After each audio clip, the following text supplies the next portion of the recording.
അധ്യായം 9. അവൻ കടന്നു പോകുമ്പോൾ ജന്മന അന്ധനായ ഒരുവനെ കണ്ടു.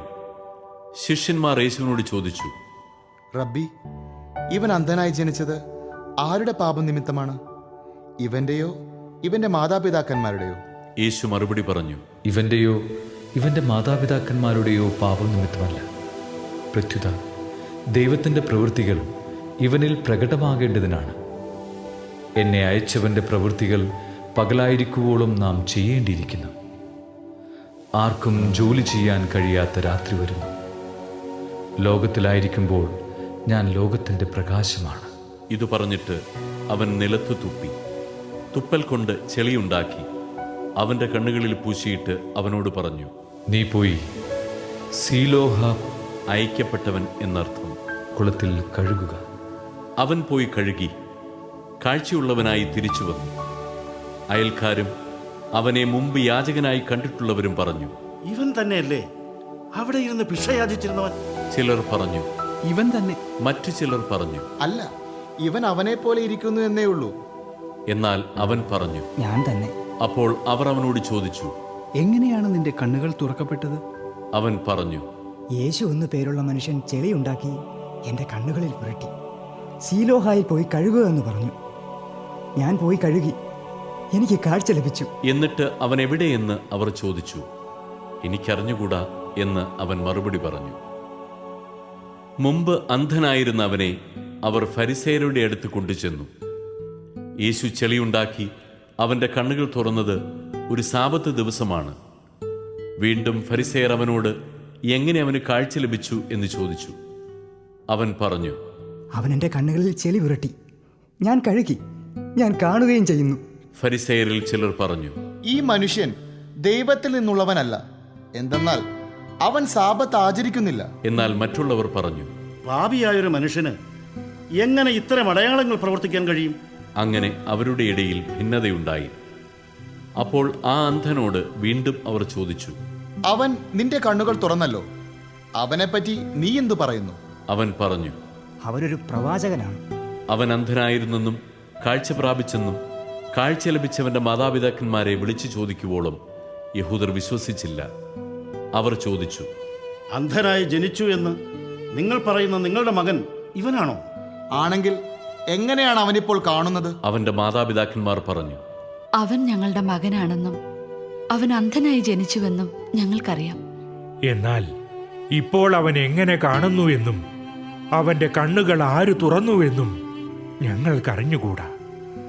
അത് അവനോട് തന്നെ ചോദിക്കുവൻ. അവന് പ്രായമായല്ലോ. തന്നെക്കുറിച്ച് അവൻ തന്നെ പറയും. അവന്റെ മാതാപിതാക്കന്മാർ ഇങ്ങനെ പറഞ്ഞത് യഹൂദരെ ഭയന്നിട്ടാണ്. കാരണം യേശുവിനെ ക്രിസ്തുവെന്ന് ആരെങ്കിലും പരസ്യമായി ഏറ്റുപറഞ്ഞാൽ അവനെ സിനഗോഗിൽ നിന്ന് പുറത്താക്കണമെന്ന് യഹൂദർ തീരുമാനിച്ചിരുന്നു. അതുകൊണ്ടാണ് അവന്റെ മാതാപിതാക്കന്മാർ അവന് പ്രായമായല്ലോ, അവനോട് തന്നെ ചോദിക്കുവിനെന്ന് പറഞ്ഞത്. അന്ധനായിരുന്നവനെ യഹൂദർ വീണ്ടും വിളിച്ച് അവനോട് പറഞ്ഞു, ദൈവത്തെ മഹത്വപ്പെടുത്തുക. ആ മനുഷ്യൻ പാപിയാണെന്ന് ഞങ്ങൾക്കറിയാം. അവൻ പറഞ്ഞു, അവൻ പാപിയാണോ എന്ന് എനിക്കറിഞ്ഞുകൂടാ. എന്നാൽ ഒരു കാര്യം എനിക്കറിയാം, ഞാൻ അന്ധനായിരുന്നു, ഇപ്പോൾ ഞാൻ കാണുന്നു. അവർ ചോദിച്ചു, അവൻ നിനക്ക് വേണ്ടി എന്തു ചെയ്തു? എങ്ങനെയാണ് അവൻ നിന്റെ കണ്ണുകൾ തുറന്നത്? അവൻ മറുപടി പറഞ്ഞു, നിങ്ങളോട് ഞാൻ പറഞ്ഞു കഴിഞ്ഞുവല്ലോ, അപ്പോൾ നിങ്ങൾ കേട്ടില്ല. എന്തുകൊണ്ടാണ് വീണ്ടും കേൾക്കാൻ നിങ്ങൾ ആഗ്രഹിക്കുന്നത്? നിങ്ങളും അവൻ്റെ ശിഷ്യരാകാൻ ഇച്ഛിക്കുന്നുവോ? അവനെ ശകാരിച്ചുകൊണ്ട് അവർ പറഞ്ഞു, നീയാണ് അവന്റെ ശിഷ്യൻ, ഞങ്ങൾ മോശയുടെ ശിഷ്യന്മാരാണ്. ദൈവം മോശയോട് സംസാരിച്ചുവെന്ന് ഞങ്ങൾക്കറിയാം. എന്നാൽ ഈ മനുഷ്യൻ എവിടെ നിന്നാണെന്ന് ഞങ്ങൾക്കറിഞ്ഞുകൂടാ. അവൻ മറുപടി പറഞ്ഞു, ഇത് വിചിത്രമായിരിക്കുന്നു. അവൻ എവിടെ നിന്നാണെന്ന് നിങ്ങൾ അറിയുന്നില്ല. എന്നാൽ അവൻ എൻ്റെ കണ്ണുകൾ തുറന്നു. ദൈവം പാപികളുടെ പ്രാർത്ഥന കേൾക്കുകയില്ലെന്ന് നമുക്കറിയാം. എന്നാൽ ദൈവത്തെ ആരാധിക്കുകയും അവൻ്റെ ഇഷ്ടം പ്രവർത്തിക്കുകയും ചെയ്യുന്നവൻ്റെ പ്രാർത്ഥന ദൈവം ശ്രവിക്കുന്നു. അന്ധനായി പിറന്ന ഒരു മനുഷ്യൻ്റെ കണ്ണ് ആരും തുറന്നതായി ലോകാരംഭം മുതൽ ഇന്നോളം കേട്ടിട്ടില്ല. ഈ മനുഷ്യൻ ദൈവത്തിൽ നിന്നുള്ളവനല്ലെങ്കിൽ ഒന്നും ചെയ്യാൻ അവന് കഴിയുമായിരുന്നില്ല.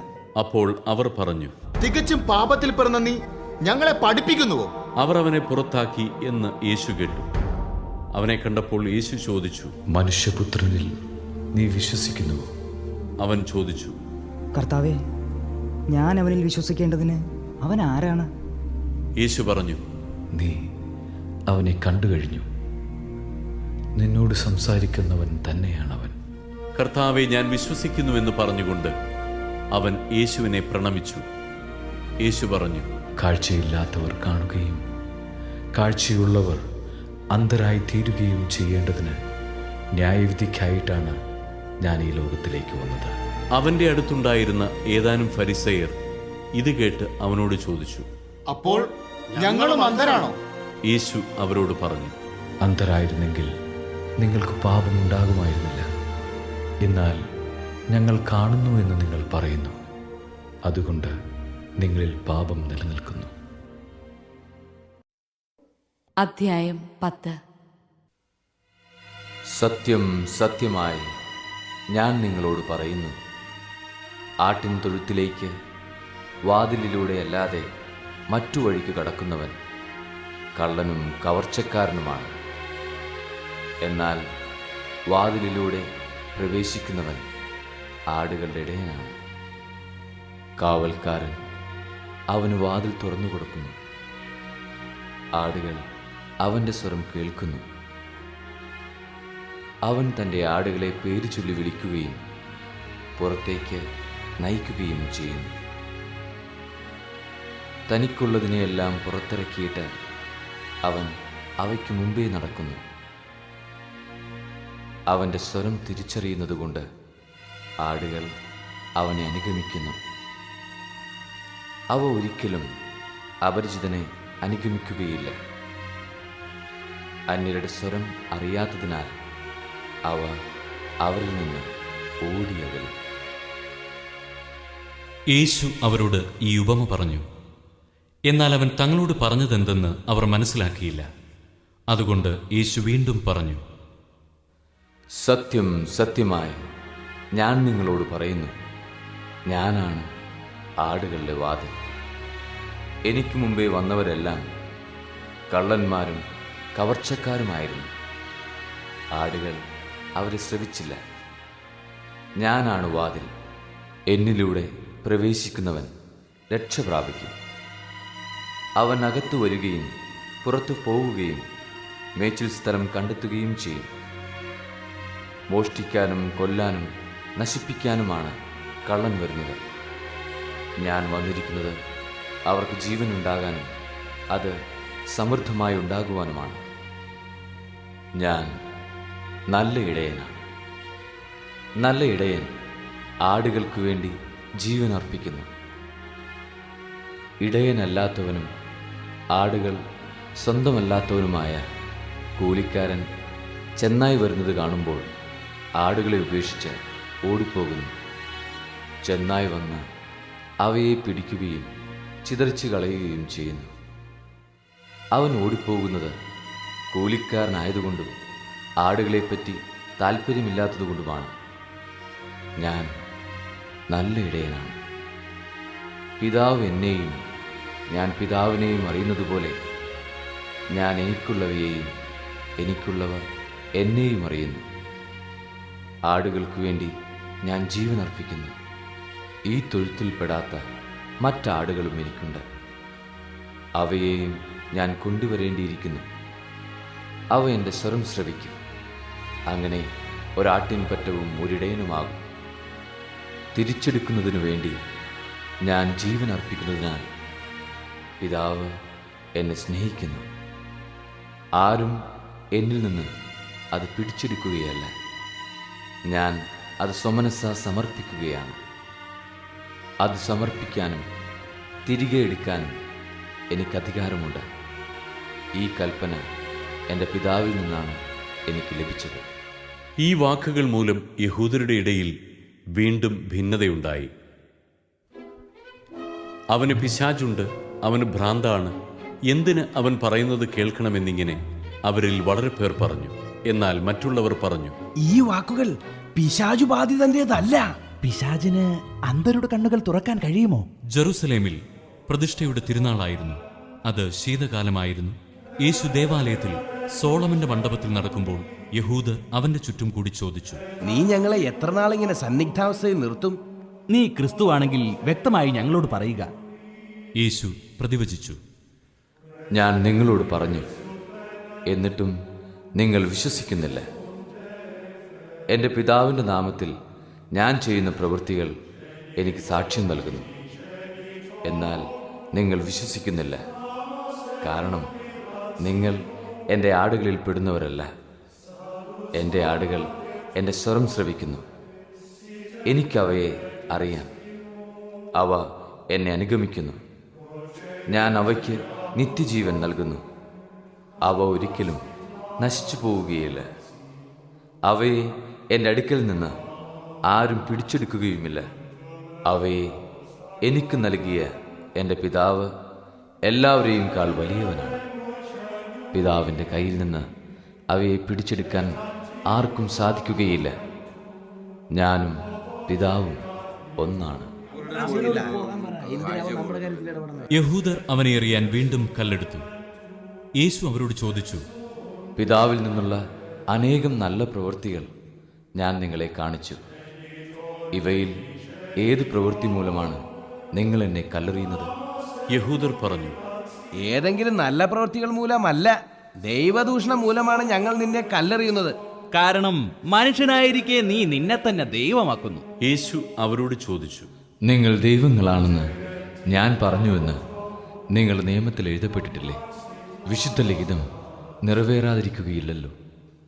ദൈവവചനം ആരുടെ അടുത്തേക്ക് വന്നുവോ അവരെ ദൈവങ്ങളെന്ന് അവൻ വിളിച്ചു.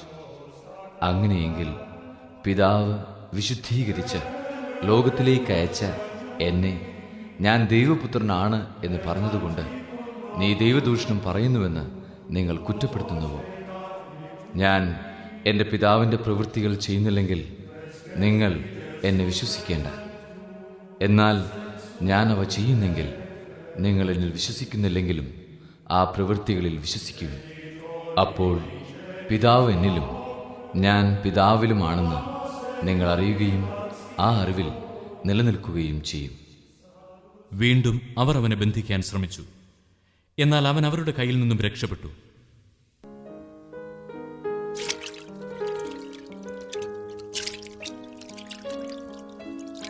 ജോർദാന്റെ മറുകരയിൽ യോഹന്നാൻ ആദ്യം സ്നാനം നൽകിയിരുന്ന സ്ഥലത്തേക്ക് അവൻ വീണ്ടും പോയി അവിടെ താമസിച്ചു. വളരെ പേർ അവന്റെ അടുത്ത് വന്നു.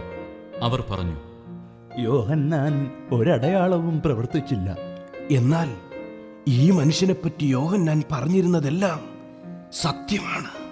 അവിടെ വെച്ച് വളരെ പേർ അവനിൽ വിശ്വസിച്ചു. അധ്യായം 10.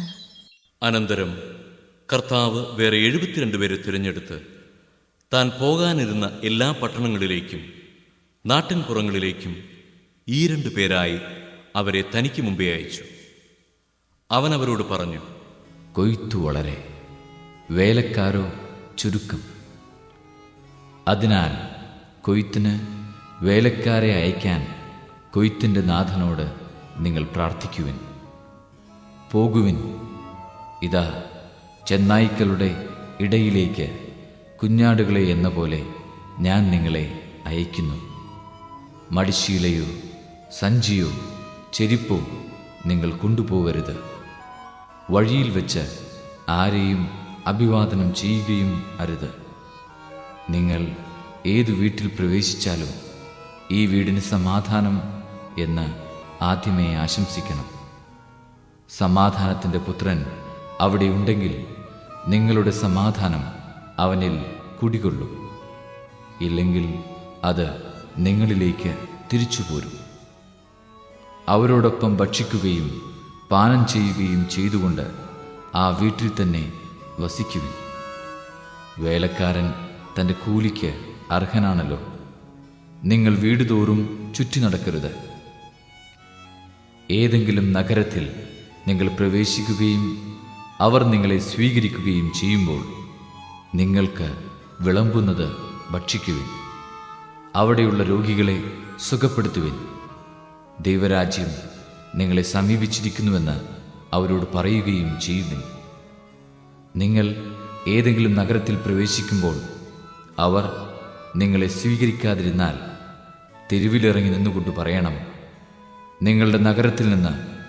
ഞങ്ങളുടെ കാലുകളിൽ പറ്റിയിട്ടുള്ള പൊടി പോലും നിങ്ങൾക്കെതിരെ ഞങ്ങൾ തട്ടിക്കളയുന്നു. എന്നാൽ ദൈവരാജ്യം സമീപിച്ചിരിക്കുന്നുവെന്ന് നിങ്ങൾ അറിഞ്ഞുകൊള്ളുവിൻ. ഞാൻ നിങ്ങളോട് പറയുന്നു, ആ ദിവസം സോദോമിൻ്റെ സ്ഥിതി ഈ നഗരത്തിൻ്റെതിനേക്കാൾ സഹനീയമായിരിക്കും.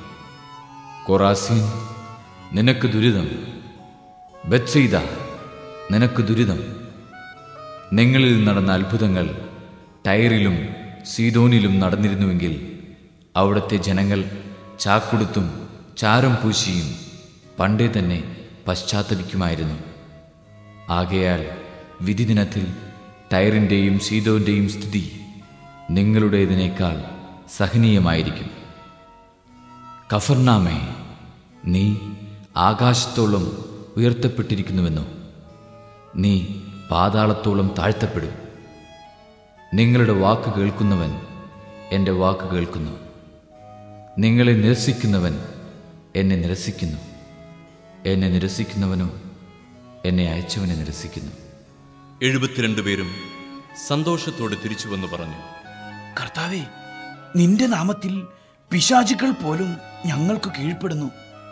അവൻ പറഞ്ഞു, സാത്താൻ സ്വർഗത്തിൽ നിന്ന് ഇടിമിന്നൽ പോലെ നിവദിക്കുന്നത് ഞാൻ കണ്ടു. ഇതാ, പാമ്പുകളുടെയും തേളുകളുടെയും ശത്രുവിൻ്റെ സകല ശക്തികളുടെയും മീതെ ചവിട്ടി നടക്കാൻ നിങ്ങൾക്ക് ഞാൻ അധികാരം തന്നിരിക്കുന്നു. ഒന്നും നിങ്ങളെ ഉപദ്രവിക്കുകയില്ല. എന്നാൽ പിശാചുക്കൾ നിങ്ങൾക്ക് കീഴടങ്ങുന്നു എന്നതിൽ നിങ്ങൾ സന്തോഷിക്കേണ്ട. മറിച്ച് നിങ്ങളുടെ പേരുകൾ സ്വർഗത്തിൽ എഴുതപ്പെട്ടിരിക്കുന്നു എന്നതിൽ സന്തോഷിക്കുവിൻ. ആ സമയം തന്നെ പരിശുദ്ധാത്മാവിൽ ആനന്ദിച്ച് അവൻ പറഞ്ഞു, സ്വർഗത്തിൻ്റെയും ഭൂമിയുടെയും കർത്താവായ പിതാവേ, അവിടുത്തെ ഞാൻ സ്തുതിക്കുന്നു. എന്തെന്നാൽ അങ്ങ് ഇവ ജ്ഞാനികളിൽ നിന്നും ബുദ്ധിമാന്മാരിൽ നിന്നും മറച്ചുവയ്ക്കുകയും ശിശുക്കൾക്ക് വെളിപ്പെടുത്തുകയും ചെയ്തു. അതേ പിതാവേ, അതായിരുന്നു അവിടുത്തെ അഭീഷ്ടം. എല്ലാ കാര്യങ്ങളും പിതാവ് എന്നെ ഏൽപ്പിച്ചിരിക്കുന്നു. പുത്രൻ ആരെന്ന് പിതാവല്ലാതെ ആരും ഗ്രഹിക്കുന്നില്ല. പിതാവ് ആരെന്ന് പുത്രനും, പുത്രൻ ആർക്ക് വെളിപ്പെടുത്താൻ ആഗ്രഹിക്കുന്നുവോ അവനും അല്ലാതെ മറ്റാരും ഗ്രഹിക്കുന്നില്ല. അവൻ ശിഷ്യന്മാരുടെ നേരെ തിരിഞ്ഞ് അവരോട് മാത്രമായി പറഞ്ഞു, നിങ്ങൾ കാണുന്നവ കാണുന്ന കണ്ണുകൾ ഭാഗ്യമുള്ളവ. എന്തെന്നാൽ ഞാൻ പറയുന്നു, അനേകം പ്രവാചകന്മാരും രാജാക്കന്മാരും നിങ്ങൾ കാണുന്നവ കാണാൻ ആഗ്രഹിച്ചു, എങ്കിലും കണ്ടില്ല. നിങ്ങൾ കേൾക്കുന്നവ കേൾക്കാൻ ആഗ്രഹിച്ചു, എങ്കിലും കേട്ടില്ല. അപ്പോൾ ഒരു നിയമജ്ഞൻ എഴുന്നേറ്റ് നിന്ന് അവനെ പരീക്ഷിക്കുവാൻ ചോദിച്ചു, ഗുരു, നിത്യജീവൻ അവകാശമാക്കാൻ ഞാൻ എന്ത് ചെയ്യണം? അവൻ ചോദിച്ചു, നിയമത്തിൽ എന്തെഴുതിയിരിക്കുന്നു? നീ എന്തു വായിക്കുന്നു?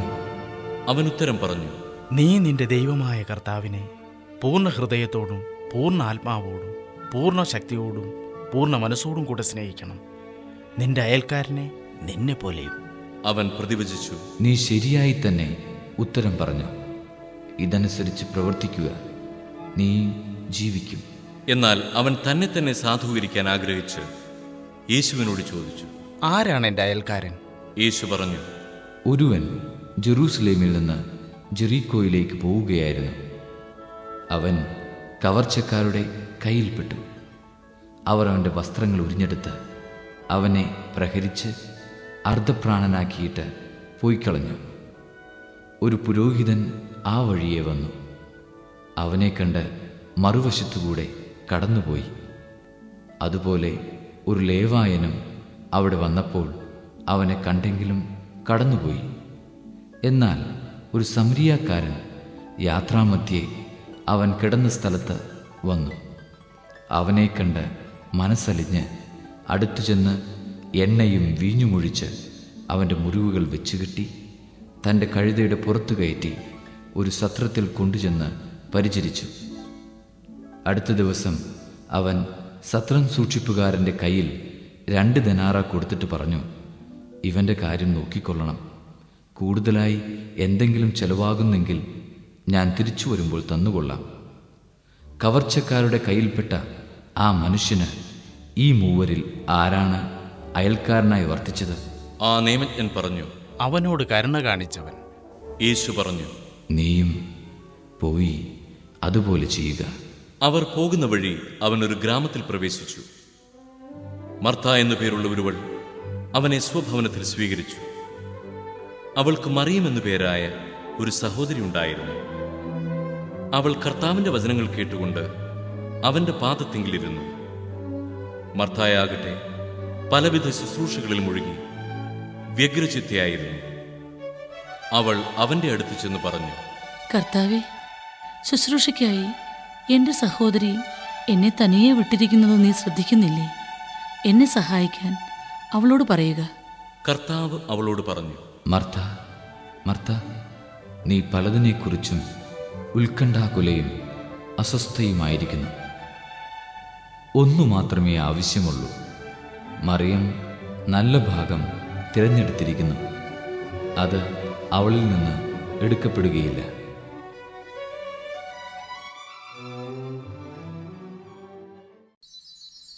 അധ്യായം 11. അവൻ ഒരിടത്ത് പ്രാർത്ഥിച്ചു കൊണ്ടിരിക്കുകയായിരുന്നു. പ്രാർത്ഥിച്ചു കഴിഞ്ഞപ്പോൾ ശിഷ്യന്മാരിൽ ഒരുവൻ വന്നു പറഞ്ഞു, കർത്താവെ, യോഹന്നാൻ തൻ്റെ ശിഷ്യരെ പഠിപ്പിച്ചതുപോലെ ഞങ്ങളെയും പ്രാർത്ഥിക്കാൻ പഠിപ്പിക്കുക. അവൻ അരുളി ചെയ്തു, നിങ്ങൾ ഇങ്ങനെ പ്രാർത്ഥിക്കുവിൻ: പിതാവേ, അങ്ങയുടെ നാമം പൂജിതമാകണമേ. അങ്ങയുടെ രാജ്യം വരണമേ. അന്നു വേണ്ട ആഹാരം ഓരോ ദിവസവും ഞങ്ങൾക്ക് നൽകണമേ. ഞങ്ങളുടെ പാപങ്ങൾ ഞങ്ങളോട് ക്ഷമിക്കണമേ. എന്തെന്നാൽ ഞങ്ങളുടെ കടക്കാരോട് ഞങ്ങളും ക്ഷമിക്കുന്നു. ഞങ്ങളെ പ്രലോഭനത്തിൽ ഉൾപ്പെടുത്തരുതേ. അവൻ അവരോട് പറഞ്ഞു, നിങ്ങളിലൊരുവന് ഒരു സ്നേഹിതനുണ്ടെന്നിരിക്കട്ടെ. അർദ്ധരാത്രി അവൻ്റെ അടുത്ത് ചെന്ന് അവൻ പറയുന്നു, സ്നേഹിത, എനിക്ക് 3 അപ്പം വായ്പ തരിക. ഒരു സ്നേഹിതൻ യാത്രാമധ്യേ എൻ്റെ അടുക്കൽ വന്നിരിക്കുന്നു. അവന് കൊടുക്കാൻ എനിക്കൊന്നുമില്ല. അപ്പോൾ അവൻ്റെ സ്നേഹിതൻ അകത്തുനിന്ന് മറുപടി പറയുന്നു, എന്നെ ഉപദ്രവിക്കരുത്. കഥ കടച്ചു കഴിഞ്ഞു. എൻ്റെ കുഞ്ഞുങ്ങളും എൻ്റെ കൂടെ കിടക്കയിലാണ്. എഴുന്നേറ്റ് നിനക്കൊന്നും തരാൻ സാധിക്കുകയില്ല. ഞാൻ നിങ്ങളോട് പറയുന്നു, അവൻ സ്നേഹിതനാണ് എന്നതിൻ്റെ പേരിൽ അവന് ഒന്നും കൊടുക്കുകയില്ലെങ്കിൽ തന്നെ നിർബന്ധ നിമിത്തം എഴുന്നേറ്റ് അവന് വേണ്ടത് നൽകും. ഞാൻ നിങ്ങളോട് പറയുന്നു, ചോദിക്കുവിൻ, നിങ്ങൾക്ക് ലഭിക്കും. അന്വേഷിക്കുവിൻ, നിങ്ങൾ കണ്ടെത്തും. മുട്ടുവിൻ, നിങ്ങൾക്ക് തുറന്നു കിട്ടും. എന്തെന്നാൽ ചോദിക്കുന്ന ഏവനും ലഭിക്കുന്നു, അന്വേഷിക്കുന്നവൻ കണ്ടെത്തുന്നു, മുട്ടുന്നവന് തുറന്നു കിട്ടുകയും ചെയ്യുന്നു. നിങ്ങളിൽ ഏതൊരു പിതാവാണ് മകൻ മീൻ ചോദിച്ചാൽ പകരം പാമ്പിനെ കൊടുക്കുക? മുട്ട ചോദിച്ചാൽ പകരം തേളിനെ കൊടുക്കുക? മക്കൾക്ക് നല്ല ദാനങ്ങൾ നൽകാൻ ദുഷ്ടരായ നിങ്ങൾക്ക് അറിയാമെങ്കിൽ സ്വർഗസ്ഥനായ പിതാവ് തന്നോട് ചോദിക്കുന്നവർക്ക് എത്രയധികമായി പരിശുദ്ധാത്മാവിന് നൽകുകയില്ല. അവൻ ഊമനായ ഒരു പിശാചിനെ ബഹിഷ്കരിക്കുകയായിരുന്നു. പിശാച് പുറത്തു പോയപ്പോൾ ആ ഊമൻ സംസാരിച്ചു. ജനങ്ങൾ അത്ഭുതപ്പെട്ടു. അവരിൽ ചിലർ പറഞ്ഞു, അവൻ പിശാചുക്കളുടെ തലവനായ ബേൽസെബൂലിനെ കൊണ്ടാണ് പിശാചുക്കളെ ബഹിഷ്കരിക്കുന്നത്. വേറെ ചിലർ അവനെ പരീക്ഷിക്കുവാൻ സ്വർഗത്തിൽ നിന്ന് ഒരടയാളം അവനോട് ആവശ്യപ്പെട്ടു. അവരുടെ വിചാരങ്ങൾ അറിഞ്ഞുകൊണ്ട് അവൻ പറഞ്ഞു, അന്തചിത്രമുള്ള രാജ്യം നശിച്ചുപോകും, അന്തചിത്രമുള്ള ഭവനവും വീണുപോകും. സാത്താൻ തനിക്കു തന്നെ എതിരായി ഭിന്നിച്ചാൽ അവൻ്റെ രാജ്യം എങ്ങനെ നിലനിൽക്കും? ഞാൻ ബെൽസെബൂലിനെ കൊണ്ട് പിശാചുക്കളെ പുറത്താക്കുന്നുവെന്ന് നിങ്ങൾ പറയുന്നു. ബെൽസെബൂലിനെ കൊണ്ടാണ് ഞാൻ പിശാചുക്കളെ ബഹിഷ്കരിക്കുന്നതെങ്കിൽ നിങ്ങളുടെ പുത്രന്മാർ ആരെക്കൊണ്ടാണ് അവയെ ബഹിഷ്കരിക്കുന്നത്? അതുകൊണ്ട് അവർ നിങ്ങളുടെ വിധികർത്താക്കളായിരിക്കും. എന്നാൽ ദൈവകരം കൊണ്ടാണ് ഞാൻ പിശാചുക്കളെ പുറത്താക്കുന്നതെങ്കിൽ ദൈവരാജ്യം നിങ്ങളുടെ ഇടയിൽ വന്നു കഴിഞ്ഞിരിക്കുന്നു. ശക്തൻ ആയുധധാരിയായി തൻ്റെ കൊട്ടാരത്തിന് കാവൽ നിൽക്കുമ്പോൾ അവൻ്റെ വസ്തുക്കൾ സുരക്ഷിതമാണ്. എന്നാൽ കൂടുതൽ ശക്തനായ ഒരുവൻ അവനെ ആക്രമിച്ച് കീഴ്പ്പെടുത്തിയാൽ അവൻ ആശ്രയിച്ചിരുന്ന ആയുധങ്ങൾ മറ്റവൻ അപഹരിക്കുകയും കൊള്ള മുതൽ ഭാഗിച്ചെടുക്കുകയും ചെയ്യും. എന്നോടുകൂടെ അല്ലാത്തവൻ എനിക്ക് എതിരാണ്. എന്നോടുകൂടെ ശേഖരിക്കാത്തവൻ ചിതറിച്ചു കളയുന്നു. അശുദ്ധാത്മാവ് ഒരുവനെ വിട്ടുപോയാൽ വരണ്ട സ്ഥലങ്ങളിലൂടെ ആശ്വാസം തേടി അലഞ്ഞു നടക്കും. കണ്ടെത്താതെ വരുമ്പോൾ അവൻ പറയുന്നു, ഇറങ്ങിപ്പോന്ന ഭവനത്തിലേക്ക് തന്നെ ഞാൻ തിരിച്ചു ചെല്ലും. തിരിച്ചു വരുമ്പോൾ ആ വീട് അടിച്ചുവാരി സജ്ജീകരിക്കപ്പെട്ടതായി കാണുന്നു. അപ്പോൾ അവൻ പോയി തന്നേക്കാൾ ദുഷ്ടരായ മറ്റ് 7 അശുദ്ധാത്മാക്കളെ കൂടി കൊണ്ടുവന്ന് അവിടെ പ്രവേശിച്ച് വാസമുറപ്പിക്കുന്നു. അങ്ങനെ ആ മനുഷ്യന്റെ സ്ഥിതി ആദ്യത്തേതിനേക്കാൾ മോശമായിത്തീരുന്നു.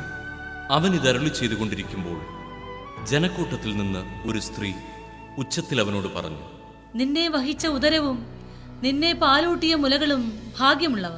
അവൻ പറഞ്ഞു, ദൈവവചനം കേട്ട് അത് പാലിക്കുന്നവർ കൂടുതൽ ഭാഗ്യവാന്മാർ. ജനക്കൂട്ടം വർദ്ധിച്ചു വന്നപ്പോൾ അവൻ പറഞ്ഞു തുടങ്ങി, ഈ തലമുറ ദുഷിച്ച തലമുറയാണ്. ഇത് അടയാളം അന്വേഷിക്കുന്നു. എന്നാൽ യോനായുടെ അടയാളമല്ലാതെ മറ്റൊരടയാളവും നൽകപ്പെടുകയില്ല. യോന നിനവേക്കാർക്ക് അടയാളമായിരുന്നതുപോലെ മനുഷ്യപുത്രൻ ഈ തലമുറയ്ക്കും അടയാളമായിരിക്കും. ദക്ഷിണദേശത്തെ രാജ്ഞി വിധി ദിനത്തിൽ ഈ തലമുറയിലെ ജനങ്ങളോടൊപ്പം ഉയർപ്പിക്കപ്പെടുകയും ഇതിനെ കുറ്റം വിധിക്കുകയും ചെയ്യും. എന്തെന്നാൽ സോളമന്റെ വിജ്ഞാനം ശ്രവിക്കാൻ അവൾ ഭൂമിയുടെ അതിർത്തിയിൽ നിന്ന് വന്നു. എന്നാൽ ഇതാ ഇവിടെ സോളമനേക്കാൾ വലിയവൻ. നിനവേ നിവാസികൾ വിധി ദിനത്തിൽ ഈ തലമുറയോടുകൂടെ ഉയർത്തെഴുന്നേൽക്കുകയും ഇതിനെ കുറ്റം വിധിക്കുകയും ചെയ്യും. എന്തെന്നാൽ യോനായുടെ പ്രസംഗം കേട്ട് അവർ പശ്ചാത്തപിച്ചു. എന്നാൽ ഇതാ ഇവിടെ യോനായേക്കാൾ വലിയവൻ. വിളക്ക് കൊളുത്തി ആരും നിലവറയിലോ പറയുടെ കീഴിലോ വയ്ക്കാറില്ല. മറിച്ച് അകത്ത് പ്രവേശിക്കുന്നവർക്ക് വെളിച്ചം കാണാൻ പീഠത്തിന്മേലാണ് വയ്ക്കുന്നത്. കണ്ണാണ് ശരീരത്തിൻ്റെ വിളക്ക്. കണ്ണ് കുറ്റമറ്റതെങ്കിൽ ശരീരം മുഴുവൻ പ്രകാശിക്കും. കണ്ണ് ദുഷിച്ചതെങ്കിലോ ശരീരം മുഴുവൻ ഇരുണ്ടുപോകും. അതുകൊണ്ട് നിന്നിലുള്ള വെളിച്ചം ഇരുളാകാതിരിക്കാൻ സൂക്ഷിച്ചുകൊള്ളുക.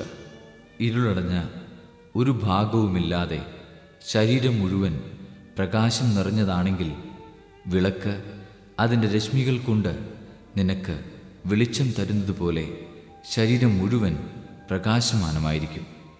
അവൻ സംസാരിച്ചു കൊണ്ടിരിക്കുമ്പോൾ ഒരു ഫരിസേയൻ തൻ്റെ കൂടെ ഭക്ഷണം കഴിക്കുന്നതിന് അവനെ ക്ഷണിച്ചു. അവൻ പ്രവേശിച്ച് ഭക്ഷണത്തിനിരുന്നു. ഭക്ഷണത്തിനു മുൻപ് അവൻ കഴുകി ശുദ്ധി വരുത്താഞ്ഞതിനെപ്പറ്റി ആ ഫരിസേയൻ അത്ഭുതപ്പെട്ടു. അപ്പോൾ കർത്താവ് അവനോട് പറഞ്ഞു, ഫരിസേയരായ നിങ്ങൾ കോപ്പകളുടെയും പാത്രങ്ങളുടെയും പുറം കഴുകി വെടിപ്പാക്കുന്നു. നിങ്ങളുടെ അകമോ കവർച്ചയും ദുഷ്ടതയും കൊണ്ട് നിറഞ്ഞിരിക്കുന്നു. ഭോഷന്മാരെ, പുറം നിർമ്മിച്ചവൻ തന്നെയല്ലേ അകവും നിർമ്മിച്ചത്? നിങ്ങൾക്കുള്ളവ ദാനം ചെയ്യുവിൻ, അപ്പോൾ നിങ്ങൾക്ക് എല്ലാം ശുദ്ധമായിരിക്കും. ഫരിസേയരെ, നിങ്ങൾക്ക് ദുരിതം! എന്തെന്നാൽ നിങ്ങൾ അരൂതയുടെയും തുളസിയുടെയും മറ്റെല്ലാ ചെടികളുടെയും ദശാംശം കൊടുക്കുന്നു. എന്നാൽ ദൈവത്തിൻ്റെ നീതിയും സ്നേഹവും നിങ്ങൾ അവഗണിച്ചു കളയുന്നു. ഇവയാണ് നിങ്ങൾ ചെയ്യേണ്ടിയിരുന്നത്. മറ്റുള്ളവ അവഗണിക്കാതെ തന്നെ ഫരിസേയരെ, നിങ്ങൾക്ക് ദുരിതം! എന്തെന്നാൽ നിങ്ങൾ സിനഗോഗുകളിൽ പ്രമുഖ സ്ഥാനവും പൊതുസ്ഥലങ്ങളിൽ അഭിവാദനവും അഭിലഷിക്കുന്നു. നിങ്ങൾക്ക് ദുരിതം! എന്തെന്നാൽ കാണപ്പെടാത്ത കുഴിമാടങ്ങൾ പോലെയാണ് നിങ്ങൾ. അതിൻ്റെ മീതെ നടക്കുന്നവൻ അത് അറിയുന്നില്ല. നിയമജ്ഞരിൽ ഒരാൾ അവനോട് പറഞ്ഞു, ഗുരു, നീ ഇങ്ങനെ സംസാരിക്കുമ്പോൾ ഞങ്ങളെ കൂടെ അപമാനിക്കുകയാണ് ചെയ്യുന്നത്. അവൻ പറഞ്ഞു, നിയമജ്ഞരെ, നിങ്ങൾക്ക് ദുരിതം! താങ്ങാനാവാത്ത ചുമടുകൾ മനുഷ്യരുടെ മേൽ നിങ്ങൾ കെട്ടിയേൽപ്പിക്കുന്നു. നിങ്ങളോ അവരെ സഹായിക്കാൻ ഒരു ചെറുവിരൽ പോലും അനക്കുന്നില്ല. നിങ്ങൾക്ക് ദുരിതം! എന്നാൽ നിങ്ങളുടെ പിതാക്കന്മാർ വധിച്ച പ്രവാചകന്മാർക്ക് നിങ്ങൾ കല്ലറകൾ പണിയുന്നു. അങ്ങനെ നിങ്ങളുടെ പിതാക്കന്മാരുടെ പ്രവൃത്തികൾക്ക് നിങ്ങൾ സാക്ഷ്യവും അംഗീകാരവും നൽകുന്നു. എന്തെന്നാൽ അവർ അവരെ കൊന്നു, നിങ്ങളോ അവർക്ക് കല്ലറകൾ പണിയുന്നു. അതുകൊണ്ടാണ് ദൈവത്തിൻ്റെ ജ്ഞാനം ഇങ്ങനെ പറഞ്ഞിരിക്കുന്നത്: ഞാൻ അവരുടെ അടുത്തേക്ക് പ്രവാചകന്മാരെയും അപ്പസ്തോലന്മാരെയും അയക്കും. അവരിൽ ചിലരെ അവർ പീഡിപ്പിക്കുകയും കൊല്ലുകയും ചെയ്യും.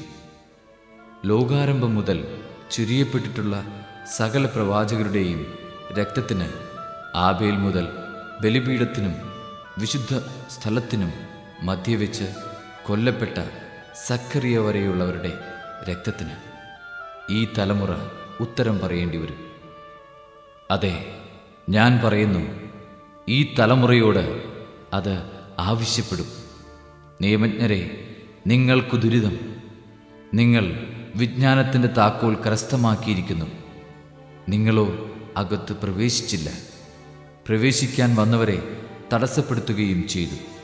അവൻ അവിടെ നിന്ന് പോകവേ നിയമജ്ഞരും ഫരിസേയരും കോപാകുലരായി പല കാര്യങ്ങളെയും പറ്റി സംസാരിക്കാൻ അവനെ പ്രേരിപ്പിക്കുകയും അവൻ പറയുന്നതിൽ എന്തെങ്കിലും തെറ്റ് കണ്ടുപിടിക്കാൻ തക്കം നോക്കുകയും ചെയ്തു. അധ്യായം 12. പരസ്പരം ചവിട്ടേൽക്കത്തക്ക വിധം ആയിരക്കണക്കിന് ജനങ്ങൾ തിങ്ങിക്കൂടി. അപ്പോൾ അവൻ ശിഷ്യരോട് പറയുവാൻ തുടങ്ങി, ഫരിസേയരുടെ കാപഠ്യമാകുന്ന പുളിപ്പിനെ സൂക്ഷിച്ചുകൊള്ളുവൻ. മറിഞ്ഞിരിക്കുന്നതൊന്നും വെളിച്ചത്ത് വരാതിരിക്കുകയില്ല, നിഗൂഢമായിരിക്കുന്നതൊന്നും അറിയപ്പെടാതിരിക്കുകയുമില്ല. അതുകൊണ്ട് നിങ്ങൾ ഇരുട്ടത്ത് സംസാരിച്ചത് വെളിച്ചത്ത് കേൾക്കപ്പെടും. വീട്ടിൽ സ്വകാര്യമുറികളിൽ വെച്ച് ചെവിയിൽ പറഞ്ഞത് പുരമുകളിൽ നിന്ന് പ്രഘോഷിക്കപ്പെടും. എൻ്റെ സ്നേഹിതരെ, നിങ്ങളോട് ഞാൻ പറയുന്നു, ശരീരത്തെ കൊല്ലുന്നതിൽ കവിഞ്ഞ് ഒന്നും ചെയ്യാൻ കഴിയാത്തവരെ നിങ്ങൾ ഭയപ്പെടേണ്ട. എന്നാൽ നിങ്ങൾ ആരെ ഭയപ്പെടണമെന്ന് ഞാൻ മുന്നറിയിപ്പ് തരാം. കൊന്നതിന് ശേഷം നിങ്ങളെ നരകത്തിലേക്ക് തള്ളിക്കളയാൻ അധികാരമുള്ളവനെ ഭയപ്പെടുവിൻ. അതെ, ഞാൻ പറയുന്നു, അവനെ ഭയപ്പെടുവിൻ. 5 കുരുവികൾ 2 നാണയത്തൊട്ടിന് വിളിക്കപ്പെടുന്നില്ലേ? അവയിൽ ഒന്നുപോലും ദൈവസന്നിധിയിൽ വിസ്മരിക്കപ്പെടുന്നില്ല. നിങ്ങളുടെ തലമുടിയിഴ പോലും എണ്ണപ്പെട്ടിരിക്കുന്നു. ഭയപ്പെടേണ്ട, നിങ്ങൾ അനേകം കുരുവികളേക്കാൾ വിലയുള്ളവരാണ്. ഞാൻ നിങ്ങളോട് പറയുന്നു, മനുഷ്യരുടെ മുമ്പിൽ എന്നെ ഏറ്റുപറയുന്ന ഏതൊരുവനെയും ദൈവത്തിൻ്റെ ദൂതന്മാരുടെ മുമ്പിൽ മനുഷ്യപുത്രനും ഏറ്റുപറയും. മനുഷ്യരുടെ മുമ്പിൽ എന്നെ തള്ളിപ്പറയുന്നവൻ ദൈവത്തിൻ്റെ ദൂതന്മാരുടെ മുമ്പിലും തള്ളിപ്പറയപ്പെടും. മനുഷ്യപുത്രനെതിരായി സംസാരിക്കുന്നവനോട് ക്ഷമിക്കപ്പെടും. എന്നാൽ പരിശുദ്ധാത്മാവിനെതിരായി ദൂഷണം പറയുന്നവനോട് ക്ഷമിക്കപ്പെടുകയില്ല. സിനഗോഗുകളിലും അധികാരികളുടെയും ഭരണാധിപന്മാരുടെയും മുൻപിലും അവർ നിങ്ങളെ കൊണ്ടുപോകുമ്പോൾ എങ്ങനെ, എന്ത് ഉത്തരം കൊടുക്കുമെന്നും എന്തു പറയുമെന്നും ഉത്കണ്ഠാകുലരാകേണ്ട. എന്താണ് പറയേണ്ടതെന്ന് ആ സമയത്ത് പരിശുദ്ധാത്മാവ് നിങ്ങളെ പഠിപ്പിക്കും. ജനക്കൂട്ടത്തിൽ നിന്ന് ഒരുവൻ അവനോട് പറഞ്ഞു, ഗുരു, പിതൃസ്വത്ത് ഞാനുമായി പങ്കുവയ്ക്കാൻ എൻ്റെ സഹോദരനോട് കൽപ്പിക്കണമേ. യേശു അവനോട് ചോദിച്ചു, ഹേ മനുഷ്യ, എന്നെ നിങ്ങളുടെ ന്യായാധിപനോ സ്വത്ത് ഭാഗിക്കുന്നവനോ ആയി ആര് നിയമിച്ചു? അനന്തരം അവൻ അവരോട് പറഞ്ഞു, ജാഗരൂകരായിരിക്കുവിൻ. എല്ലാ അത്യാഗ്രഹങ്ങളിലും നിന്ന് അകന്നിരിക്കുകയും ചെയ്യുവിൻ. മനുഷ്യജീവിതം സമ്പത്ത് കൊണ്ടല്ല ധന്യമാകുന്നത്. ഒരു ഉപമയും അവൻ അവരോട് പറഞ്ഞു. ഒരു ധനികന്റെ കൃഷിസ്ഥലം സമൃദ്ധമായ വിളവ് നൽകി. അവൻ ഇങ്ങനെ ചിന്തിച്ചു, ഞാൻ എന്തു ചെയ്യും? ഈ ധാന്യം മുഴുവൻ സൂക്ഷിക്കാൻ എനിക്ക് സ്ഥലമില്ലല്ലോ. അവൻ പറഞ്ഞു, ഞാൻ ഇങ്ങനെ ചെയ്യും, എൻ്റെ അറപ്പുരകൾ പൊളിച്ച് കൂടുതൽ വലിയവ പണിയും. അതിൽ എൻ്റെ ധാന്യവും വിഭവങ്ങളും സംഭരിക്കും. അനന്തരം ഞാൻ എൻ്റെ ആത്മാവിനോട് പറയും, ആത്മാവേ, അനേക വർഷത്തേക്ക് വേണ്ട വിഭവങ്ങൾ നിനക്കായി സംഭരിക്കപ്പെട്ടിരിക്കുന്നു. വിശ്രമിക്കുക, തിന്നുകുടിച്ച് ആനന്ദിക്കുക. എന്നാൽ ദൈവം അവനോട് പറഞ്ഞു, ബോഷ, ഈ രാത്രി നിന്റെ ആത്മാവിനെ നിന്നിൽ നിന്ന് ആവശ്യപ്പെടും. അപ്പോൾ നീ ഒരുക്കി വച്ചിരിക്കുന്നവ ആരുടേതാകും? ഇതുപോലെയാണ് ദൈവസന്നിധിയിൽ സമ്പന്നനാകാതെ തനിക്കു വേണ്ടി സമ്പത്ത് ശേഖരിച്ചു വയ്ക്കുന്നവനും. വീണ്ടും അവൻ ശിഷ്യരോട് അരുളി ചെയ്തു, അതിനാൽ ഞാൻ നിങ്ങളോട് പറയുന്നു, എന്തു ഭക്ഷിക്കും എന്ന് ജീവനെപ്പറ്റിയോ എന്തു ധരിക്കും എന്ന ശരീരത്തെപ്പറ്റിയോ നിങ്ങൾ ആകുലരാകേണ്ട. എന്തെന്നാൽ ജീവൻ ഭക്ഷണത്തിനും ശരീരം വസ്ത്രത്തിനും ഉപരിയാണ്. കാക്കകളെ നോക്കുവിൻ, അവ വിതയ്ക്കുന്നില്ല, കൊയ്യുന്നില്ല, അവയ്ക്ക് കലവറയോ കളപ്പുരയോ ഇല്ല. എങ്കിലും ദൈവം അവയെ പോറ്റുന്നു. പക്ഷികളേക്കാൾ എത്രയോ വിലപ്പെട്ടവരാണ് നിങ്ങൾ. ആകുലരാകുന്നതുകൊണ്ട് ആയുസ്സിൻ്റെ ദൈർഘ്യം ഒരു മുഴം കൂടി നീട്ടാൻ നിങ്ങളിൽ ആർക്ക് സാധിക്കും? ഏറ്റവും നിസ്സാരമായ ഇതുപോലും ചെയ്യാൻ നിങ്ങൾക്ക് കഴിവില്ലെങ്കിൽ മറ്റുള്ളവയെപ്പറ്റി ആകുലരാകുന്നത് എന്തിന്? ലില്ലികളെ നോക്കുവിൻ, അവ നൂൽ നൂൽക്കുകയോ വസ്ത്രം നെയ്യുകയോ ചെയ്യുന്നില്ലല്ലോ. എങ്കിലും ഞാൻ നിങ്ങളോട് പറയുന്നു, സോളമൻ പോലും അവൻ്റെ സർവ്വമഹത്വത്തിലും അവയിലൊന്നിനെപ്പോലെ അലങ്കൃതനായിരുന്നില്ല. ഇന്നുള്ളതും നാളെ തീയിൽ എറിയപ്പെടുന്നതുമായ വയലിലെ പുല്ലിനെ ദൈവം ഇത്രമാത്രം അണിയിക്കുന്നെങ്കിൽ അല്പവിശ്വാസികളെ, നിങ്ങളെ എത്രയധികം അണിയിക്കുകയില്ല. എന്തു തിന്നുമെന്നോ എന്തു കുടിക്കുമെന്നോ അന്വേഷിക്കേണ്ട, ആകുലചിത്തരാവുകയും വേണ്ട. ഈ ലോകത്തിൻ്റെ ജനതകളാണ് ഇതെല്ലാം അന്വേഷിക്കുന്നത്. നിങ്ങൾക്ക് ഇതെല്ലാം ആവശ്യമാണെന്ന് നിങ്ങളുടെ പിതാവിനറിയാം. നിങ്ങൾ അവിടുത്തെ രാജ്യം അന്വേഷിക്കുവിൻ, ഇവയെല്ലാം അതോടൊപ്പം നിങ്ങൾക്ക് ലഭിക്കും. ചെറിയ അജഗണമേ, ഭയപ്പെടേണ്ട. എന്തെന്നാൽ നിങ്ങൾക്ക് രാജ്യം നൽകാൻ നിങ്ങളുടെ പിതാവ് പ്രസാദിച്ചിരിക്കുന്നു. നിങ്ങളുടെ സമ്പത്ത് വിറ്റ് ദാനം ചെയ്യുവിൻ. പഴകിപ്പോകാത്ത പണസഞ്ചികൾ കരുതി വയ്ക്കുവിൻ. ഒടുങ്ങാത്ത നിക്ഷേപം സ്വർഗത്തിൽ സംഭരിച്ചു വയ്ക്കുവിൻ. അവിടെ കള്ളന്മാർ കടന്നുവരികയോ ചിതൽ നശിപ്പിക്കുകയോ ഇല്ല. നിന്റെ നിക്ഷേപം എവിടെയോ അവിടെ നിന്റെ ഹൃദയവും. നിങ്ങൾ അരമുറുക്കിയും വിളക്ക് കത്തിച്ചും ഇരിക്കുവിൻ. തങ്ങളുടെ യജമാനൻ കല്യാണ വിരുന്ന് കഴിഞ്ഞ് മടങ്ങി വന്ന് മുട്ടുന്ന ഉടനെ തുറന്നു കൊടുക്കാൻ അവൻ്റെ വരവും കാത്തിരിക്കുന്നവരെ പോലെ ആയിരിക്കുവിൻ. യജമാനൻ വരുമ്പോൾ ഉണർന്നിരിക്കുന്നവരായി കാണുന്ന വൃദ്ധന്മാർ ഭാഗ്യവാന്മാർ.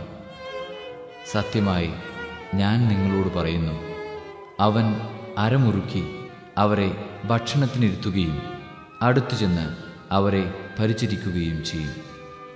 അവൻ രാത്രിയുടെ 2-ാം യാമത്തിലോ 3-ാം യാമത്തിലോ വന്നാലും അവരെ ഒരുക്കമുള്ളവരായി കണ്ടാൽ ആ വൃദ്ധന്മാർ ഭാഗ്യവാന്മാർ. ഇത് അറിഞ്ഞുകൊള്ളുവിൻ. കള്ളൻ ഏതു മണിക്കൂറിൽ വരുമെന്ന് ഗൃഹനായകൻ അറിഞ്ഞിരുന്നെങ്കിൽ തൻ്റെ വീട് കുത്തി തുറക്കാൻ അനുവദിക്കുമായിരുന്നില്ല. നിങ്ങളും ഒരുങ്ങിയിരിക്കുവിൻ. എന്തെന്നാൽ പ്രതീക്ഷിക്കാത്ത മണിക്കൂറിലാണ് മനുഷ്യപുത്രൻ വരുന്നത്.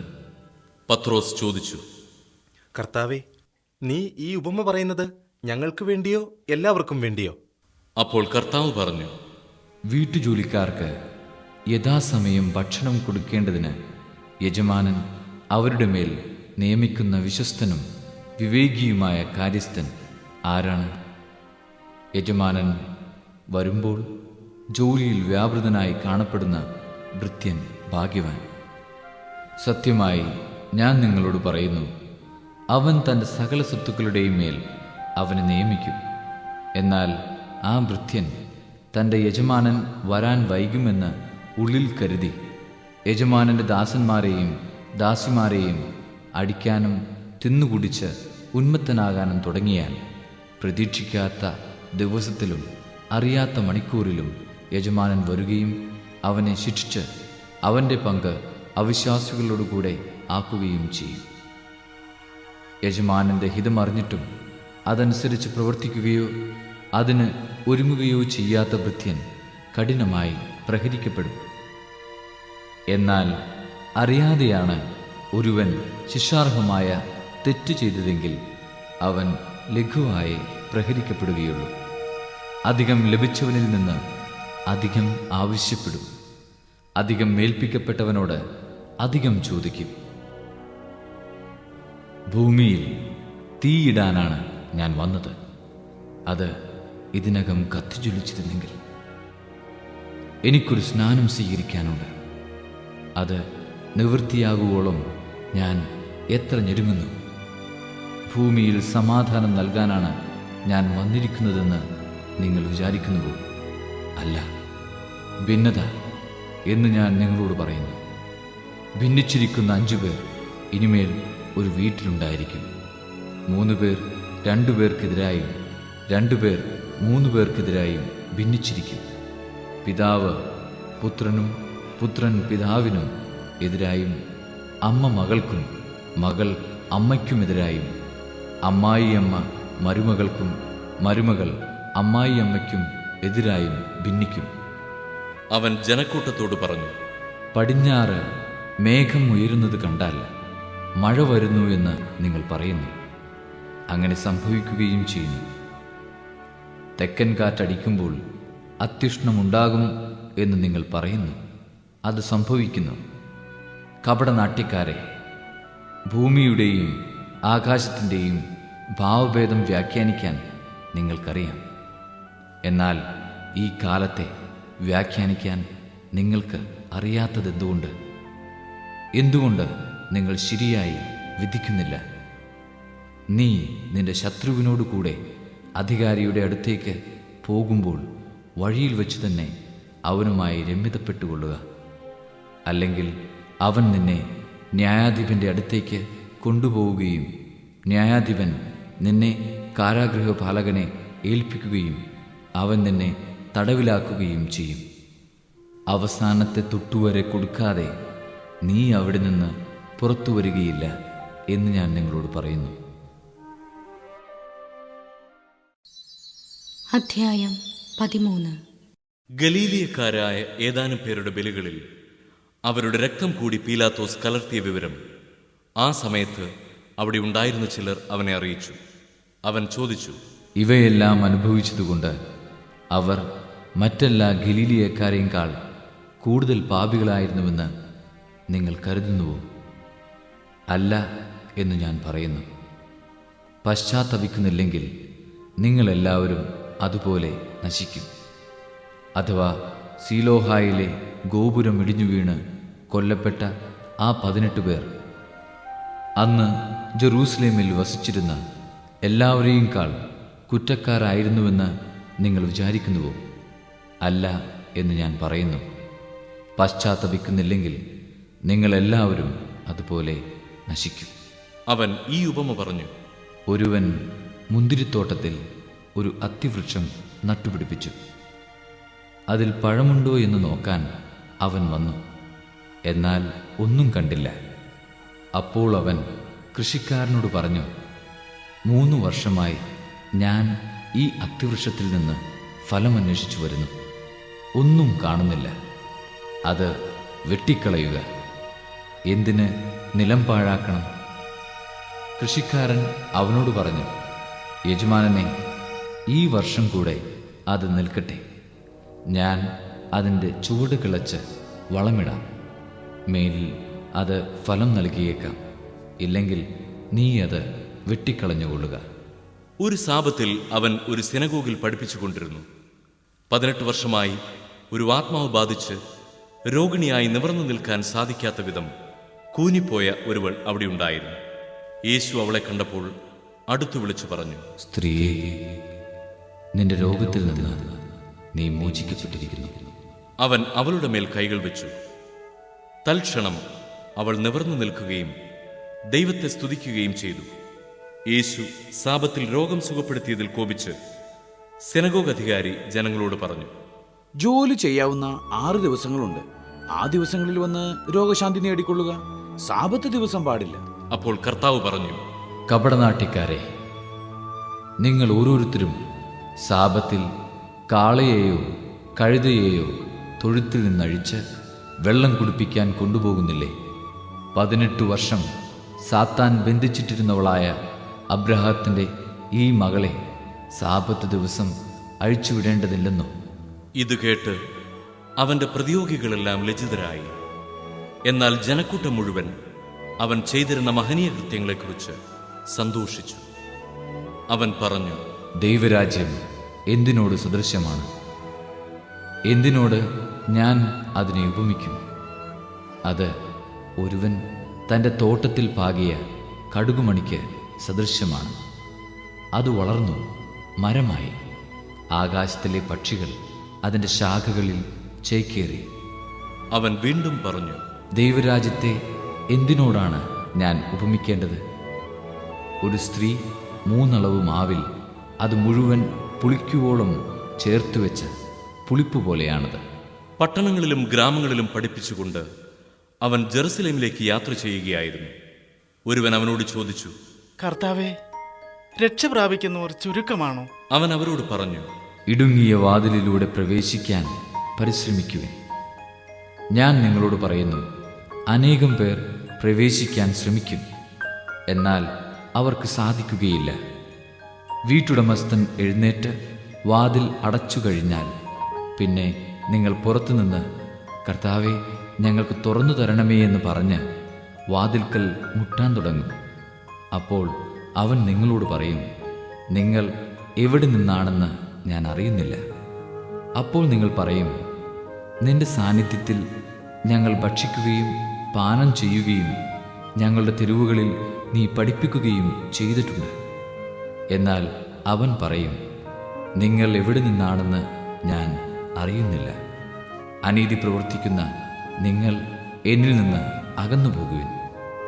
അബ്രാഹവും ഇസഹാക്കും യാക്കോബും സകല പ്രവാചകന്മാരും ദൈവരാജ്യത്തിൽ ഇരിക്കുന്നതായും നിങ്ങൾ പുറന്തള്ളപ്പെടുന്നതായും കാണുമ്പോൾ നിങ്ങൾ വിലപിക്കുകയും പല്ലിറുമുകയും ചെയ്യും. കിഴക്ക് നിന്നും പടിഞ്ഞാറ് നിന്നും വടക്കു നിന്നും തെക്കു നിന്നും ജനങ്ങൾ വന്ന് ദൈവരാജ്യത്തിൽ വിരുന്നിനിരിക്കും.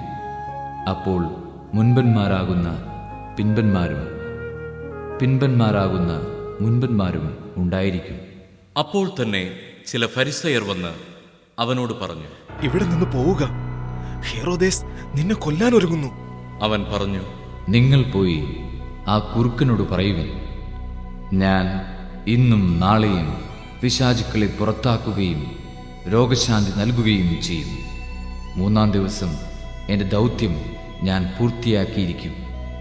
എങ്കിലും ഇന്നും നാളെയും മറ്റന്നാളും ഞാൻ എൻ്റെ യാത്ര തുടരേണ്ടിയിരിക്കുന്നു. എന്തെന്നാൽ ജെറൂസലേമിന് പുറത്തുവെച്ച് ഒരു പ്രവാചകൻ നശിക്കുക സാധ്യമല്ല. ജെറൂസലേം, ജെറൂസലേം, പ്രവാചകന്മാരെ കൊല്ലുകയും നിന്റെ അടുത്തേക്ക് അയക്കപ്പെടുന്നവരെ കല്ലെറിയുകയും ചെയ്യുന്നവളെ, പിടക്കോഴി കുഞ്ഞുങ്ങളെ ചിറകിൻ കീഴ് ചേർത്ത് നിർത്തുന്നതുപോലെ നിന്റെ സന്താനങ്ങളെ ഒന്നിച്ചു ചേർക്കുന്നതിന് ഞാൻ എത്രയോ പ്രാവശ്യം ആഗ്രഹിച്ചു, പക്ഷേ നിങ്ങൾ സമ്മതിച്ചില്ല. ഇതാ നിങ്ങളുടെ ഭവനം പരിത്യക്തമായിരിക്കുന്നു. ഞാൻ നിങ്ങളോട് പറയുന്നു, കർത്താവിൻ്റെ നാമത്തിൽ വരുന്നവൻ അനുഗ്രഹീതൻ എന്ന് നിങ്ങൾ പറയുന്നതുവരെ നിങ്ങൾ എന്നെ കാണുകയില്ല. ഹൃദയം ജ്ഞാനപൂർണമാകാനുള്ള കുറുക്കുവഴി ചൂണ്ടിക്കാണിച്ചു തരുന്നു 90-ാം സങ്കീർത്തനം. ജീവിതത്തിന്റെ ക്ഷണികതയെക്കുറിച്ചുള്ള ബോധ്യം നിത്യതയെ താലോലിക്കാൻ നമ്മെ പ്രാപ്തരാക്കട്ടെ. കർത്താവേ, അങ്ങ് തലമുറ തലമുറയായി ഞങ്ങളുടെ ആശ്രയമായിരുന്നു. പർവ്വതങ്ങൾക്ക് രൂപം നൽകുന്നതിന് മുൻപ്, ഭൂമിയും ലോകവും അങ്ങ് നിർമ്മിക്കുന്നതിന് മുൻപ്, അനാദി മുതൽ അനന്തത വരെ അവിടുന്ന് ദൈവമാണ്. മനുഷ്യനെ അവിടുന്ന് പൊടിയിലേക്ക് മടക്കി അയക്കുന്നു. മനുഷ്യമക്കളെ തിരിച്ചു പോകുവിനെന്ന് അങ്ങ് പറയുന്നു. 1000 വത്സരം അങ്ങയുടെ ദൃഷ്ടിയിൽ കഴിഞ്ഞുപോയ ഇന്നലെ പോലെയും രാത്രിയിലെ ഒരു യാമം പോലെയും മാത്രമാണ്. അവിടുന്ന് മനുഷ്യനെ ഉണരുമ്പോൾ മാഞ്ഞുപോകുന്ന സ്വപ്നം പോലെ തുടച്ചു മാറ്റുന്നു. പ്രഭാതത്തിൽ മുളനീട്ടുന്ന പുല്ലുപോലെയാണവൻ. പ്രഭാതത്തിൽ അത് തഴച്ചു വളരുന്നു, സായാഹ്നത്തിൽ അത് വാടിക്കരിയുന്നു. അങ്ങയുടെ കോപത്താൽ ഞങ്ങൾ ക്ഷയിക്കുന്നു, അങ്ങയുടെ ക്രോധത്താൽ ഞങ്ങൾ പരിഭ്രാന്തരാകുന്നു. ഞങ്ങളുടെ അകൃത്യങ്ങൾ അങ്ങയുടെ മുൻപിലുണ്ട്, ഞങ്ങളുടെ രഹസ്യ പാപങ്ങൾ അങ്ങയുടെ മുഖത്തിന്റെ പ്രകാശത്തിൽ വെളിപ്പെടുന്നു. ഞങ്ങളുടെ ദിനങ്ങൾ അങ്ങയുടെ ക്രോധത്തിന്റെ നിഴലിൽ കടന്നു പോകുന്നു. ഞങ്ങളുടെ വർഷങ്ങൾ ഒരു നെടുവീർപ്പ് പോലെ അവസാനിക്കും. ഞങ്ങളുടെ ആയുഷ്കാലം 70 വർഷമാണ്, ഏറിയാൽ 80. എന്നിട്ടും അക്കാലമത്രയും അധ്വാനവും ദുരിതവുമാണ്. അവ പെട്ടെന്ന് തീർന്ന് ഞങ്ങൾ കടന്നുപോകും. അങ്ങയുടെ കോപത്തിന്റെ ഉഗ്രതയും ക്രോധത്തിന്റെ ഭീകരതയും ആരറിഞ്ഞിട്ടുണ്ട്? ഞങ്ങളുടെ ആയുസ്സിന്റെ ദിനങ്ങൾ എണ്ണാൻ ഞങ്ങളെ പഠിപ്പിക്കണമേ. ഞങ്ങളുടെ ഹൃദയം ജ്ഞാനപൂർണമാകട്ടെ. കർത്താവേ, മടങ്ങി വരണമേ. അങ്ങ് എത്ര നാൾ വൈകും? അങ്ങയുടെ ദാസരോട് അലിവ് തോന്നണമേ. പ്രഭാതത്തിൽ അങ്ങയുടെ കാരുണ്യം കൊണ്ട് ഞങ്ങളെ സംതൃപ്തരാക്കണമേ. ഞങ്ങളുടെ ആയുഷ്കാലം മുഴുവൻ ഞങ്ങൾ സന്തോഷിച്ചുല്ലസിക്കട്ടെ. അവിടുന്ന് ഞങ്ങളെ പീഡിപ്പിച്ചിടത്തോളം ദിവസങ്ങളും ഞങ്ങൾ ദുരിതമനുഭവിച്ചിടത്തോളം വർഷങ്ങളും സന്തോഷിക്കാൻ ഞങ്ങൾക്കിടയാക്കണമേ. അങ്ങയുടെ ദാസർക്ക് അങ്ങയുടെ പ്രവൃത്തിയും അവരുടെ മക്കൾക്ക് അങ്ങയുടെ മഹത്വവും വെളിപ്പെടുമാറാകട്ടെ. ഞങ്ങളുടെ ദൈവമായ കർത്താവിൻ്റെ കൃപ ഞങ്ങളുടെ മേലുണ്ടാകട്ടെ. ഞങ്ങളുടെ പ്രവൃത്തികളെ ഫലമണിയിക്കണമേ. ഞങ്ങളുടെ പ്രവൃത്തികളെ സുസ്ഥിരമാക്കണമേ.